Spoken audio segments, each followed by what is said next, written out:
Seth Greenberg, ESPN college basketball analyst. Seth, appreciate you joining us today. Glad to be with you guys. How's life? Life's good as far as I know. How's life for you? I mean, you're the one who's been busy like crazy all week. Life is terrific. Life is terrific. I can't complain. Real quick before I let you go any further, so what is more fun, covering the tournament or being in the tournament? Being in the tournament. There's no doubt about it. That's not even close. I mean, there's nothing better than being in a tournament. I mean, the energy and it's the culmination of years and years of work when you're in the tournament. Now, I mean, you're talking about the process of recruiting kids and getting there and building a program, and it's a very special feeling. Talking about the tournament's great. If you can't be in it, you might as well talk about it. And I've been very fortunate to be given a platform at ESPN, and it's been a blast. I really enjoyed it, but nothing about more special than seeing your name come up on that screen. Seth Greenberg, ESPN college basketball analyst. I first wanted to off bat ask you about Jay Wright joined Mike and Mike yesterday, and he said something very interesting. He said that he believed that the committee purposely put them in the South region so that if they did end up facing the number 1 seed North Carolina, it wouldn't be in Philadelphia.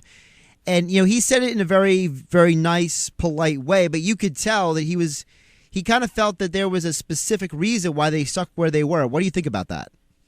Well, I can understand that, and I can understand the committee's movement. I mean, you get a number 1 seed, you probably deserve, you don't want to go and play a road game. So, and I understand where Jay's coming from, and I know it's sometimes it's a hard pill to swallow, but I without a doubt, I can see that the intent of the committee. You should not give an advantage to a higher seeded team. I mean, that's just, that's the reality of it, and I think that's, basically what happened in that. If Villanova doesn't get past the Sweet 16, how much of that falls on Jay Wright? That's absurd. I mean, Jay Wright is a world-class coach, and what he's been able to do at Villanova is absolutely remarkable.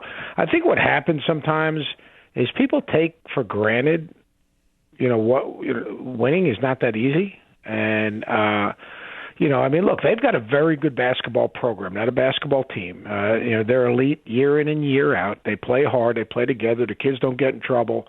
They defend. They rebound. You get in a tournament, it's hard.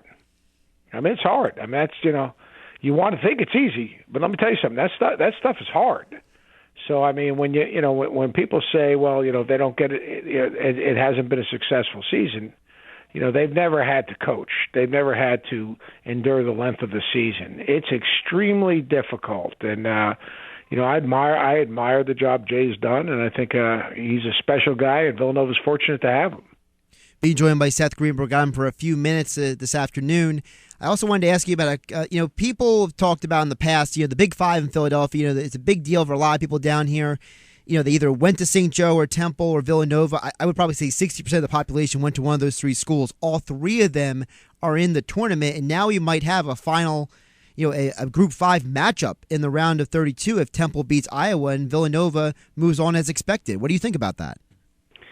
Well, they've played once before, and obviously if I'm dumb, if I want to get to that next round and want to have a different result, I mean, Villanova dominated them in that first game. They were just a much better team. But the job Dump's done has been pretty crazy in itself. I mean, if you think about it, he's just been absolutely spectacular. He gets his kids to play so hard. He mixes some transfers with some freshmen. They always defend. But, in terms of that game, I still think Villanova's a better team. They're deeper. They make more shots. They're as good defensively. And really don't underestimate, in my opinion, the ability of Chris Jenkins, the ability of Daniel Chefu, the Josh Hart's ability to rebound the basketball in traffic despite being undersized. I mean, those guys are really, really good. Let's go through a couple of the 1 seeds here. First of all, I wanted to ask you, which of the 1 seeds do you think is most likely to not make it to either the Elite 8 or the Final 4?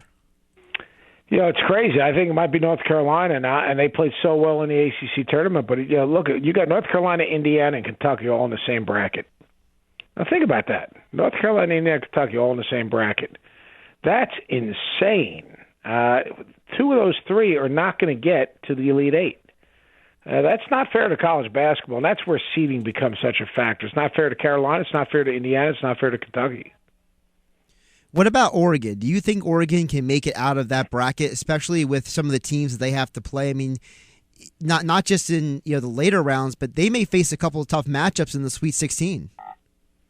I'm a big Oregon fan. Again, on the East Coast, we don't get a chance to see Oregon play as much. I'm telling you, they're really good. They're athletic. They're long. They can make shots. They've got big athletic wings in Dorsey and Brooks. They are very, very good. I also wanted to ask you about Seton Hall. They're going to be playing Gonzaga, two very different situations. Seton Hall is a hot team right now. Gonzaga is a team that they're probably maybe seeded a little bit lower than a lot of people expected. Do you expect a lot of things from the winner of that matchup? Yeah, I really like Seton Hall. They remind me of P.J. Carlesimo's old team that went to the Final Four. I mean, they've got just something about them that is really special. I think Isaiah Whitehead is an elite guard.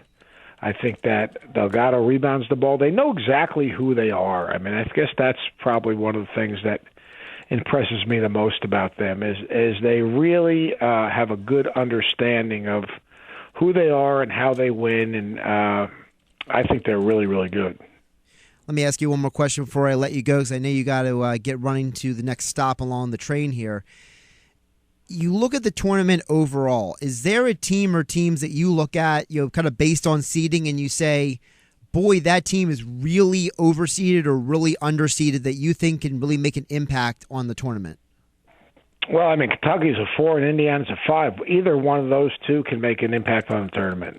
There's no doubt about it. I mean, it's to me, I have a hard time figuring that out. I mean, it's just I don't think they got the correct seed. Like to me, you look at the 3 seeds and you say, wait a second, how can Indiana not be one of those 3 seeds? I mean, it's that crazy to me. Now, if you look across the board, I mean, there's going to be some great first-round matchups. There's no doubt about it. I mean, it's going to be, interesting. I think overall the committee did a very good job. I just think that seeding line to me, I have to admit, I have no understanding of it. I mean, just as simple as Texas A&M had 5 losses to teams that didn't make the tournament, yet lost to Kentucky in their conference championship and was seated higher than them. That doesn't, to me, that doesn't make a whole lot of sense. In terms of the upsets, I know everyone's talking about Baylor and Yale, and I think that's, something that, people got to look at. I think an upset potentially is UNI in Texas. I think UNI has a style of play that, could make it difficult on Texas. They control the tempo of the game. They don't give up second shots. They don't turn it over. They've got a toughness about them. They're pretty good. Seth, I'm at my limit. I got to let you go to the next interview. Appreciate you joining us. That's very nice. I really appreciate that, and I enjoyed coming on, and thanks for having me. No problem. Hope to have you on again sometime. All right, man. Thank you. Take care. Seth Greenberg. Follow him on Twitter at SethOnHoops. Very easy, Seth on Hoops.